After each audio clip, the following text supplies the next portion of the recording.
பிரியமானவர்களே, நம் வாழ்க்கையில் சில நேரங்கள் பாழடைந்த நிலம் போல தோன்றும். நம்பிக்கையும் வலிமையும் குறைந்து எல்லாம் வெறிச்சோடியதாக தெரிந்தாலும் கர்த்தர் நம்மை விட்டுவிட மாட்டார்.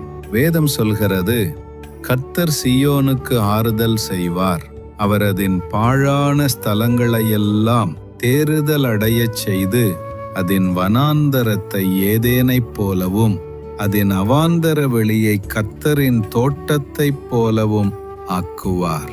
சந்தோஷமும் மகிழ்ச்சியும் துதியும் கீத சத்தமும் அதில் உண்டாயிருக்கும். ஏசாயா 51:3. ஆமாங்க, எது பாழடைந்ததாக இருந்தாலும் கர்த்தர் அதை திரும்ப ஆசீர்வாத நிலமாக மாற்ற வல்லவர். அவர் உங்கள் வாழ்க்கையை கவனித்து பார்த்து கொண்டிருக்கிறார். நம்பிக்கையை இழக்காமல் முன்னேறுங்கள். சந்தோஷமும் மகிழ்ச்சியும் துதியின் கீத சத்தமும் உங்கள் வாழ்க்கையில் மறுபடியும் உண்டாகச் செய்வார்.